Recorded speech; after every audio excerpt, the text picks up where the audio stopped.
আজকের এই ব্লগে অনেক কিছু আছে। এই যেমন অনেক খাওয়া দাওয়া, অনেক ঘোরাঘুরি, সব কিছু শেয়ার করব এই ব্লগে। এই যেমন সকালে উঠে বাবাকে ঠাকুরকে নমস্কার করে দিনটা শুরু করলাম। তারপরে খেলাম লুচি মিষ্টি। এরপরে চলে গেলাম ছাদে। ছাদে বসে এই যে কমলা লেবু আর গুঁড়ামরিচ দিয়ে খাওয়ার ব্যাপারটা, সেটা ভীষণ ভালো লাগে আমার। তোমরা কে কে কমলা লেবুর সাথে গুঁড়ামরিচ দিয়ে খাও আমাকে অবশ্যই জানিও কমেন্ট করে।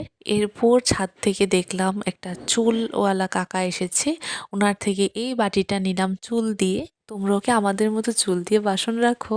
অবশ্যই জানিও তো। আমার তো ভীষণ মজা লাগে এগুলো।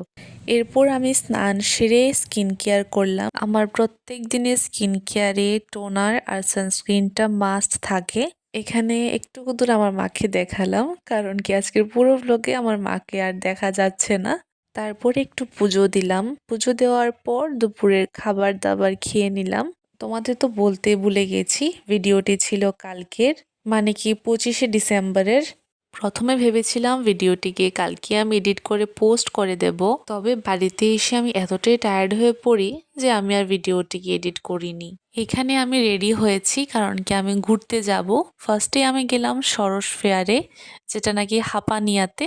এর আগেও আমি গিয়েছি এই মেলাতে, তবে আবারও গেলাম। এই সরস ফেয়ার নিয়ে আমি একটা রিলস অলরেডি আপলোড করে দিয়েছি, তবে সেইগুলার ছোট ছোট ক্লিপও আমি এই ভ্লগে অ্যাড করলাম, কারণ কি এটা আমার ডেইলি ভ্লগ।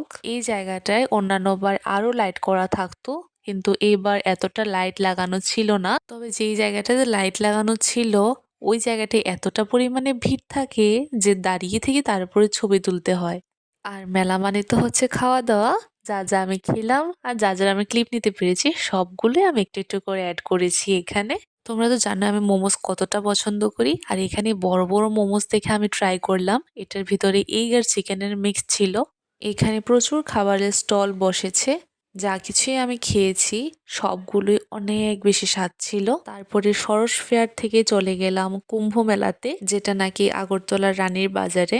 প্রথমে এই মেলাতে যাওয়ার জন্য আমাদের কোনো প্ল্যানই ছিল না, তবে হঠাৎই যাওয়া হয়েছে। জানো তো, আমি দেখেছি এবং আমার সাথেও হয়েছে। আমি যদি কোনো ঠাকুর বাড়িতে যাওয়ার জন্য প্রি প্ল্যান করে থাকি, সেটা আর আমি করতে পারি না। কোনো না কোনো কারণে বাধা পড়ে আর যাওয়া হয় না। আবার সাডেন প্ল্যান করলেই যাওয়া হয়ে থাকে। ঠিক আজকের দিনটাও আমার সেই রকমটাই হয়েছে। যার জন্য সবসময় আমার মা বলতেন যে কখনো আশা করে মায়ের মন্দিরে যাওয়া হয় না। এইখানে সবাই ঘট ভরার জন্য ঘাটে যাচ্ছেন, আর এইখানে যারা সন্ন্যাসীরা এসেছেন সবাই যজ্ঞ করছেন।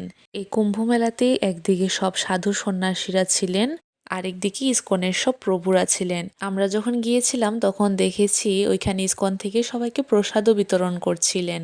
এরপর এই কুম্ভ মেলা শেষ করে গেলাম মরিয়মনগর।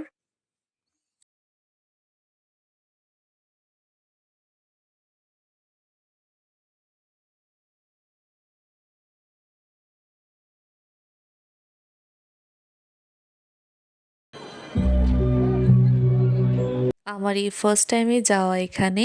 তোমরা কে কে এখানে গিয়েছো আমাকে অবশ্যই জানিও কমেন্ট করে। এখন যে ভিডিও ক্লিপটা দেখছো সেটা কিন্তু আমরা কেউ ভিতরে ঢুকে করিনি। জানালার একপাশে একটা গ্রিল খোলা ছিল, ওইখান দিয়ে হাত ঝুঁকিয়ে যতটা পারলাম ভিডিও ক্লিপ নিলাম। তো তোমাদের ক্রিসমাস ডেটা কিভাবে কাটিয়েছো তোমরা অবশ্যই আমাকে কমেন্টে জানিও। তো আজকের জন্য এই পর্যন্তই। টাটা।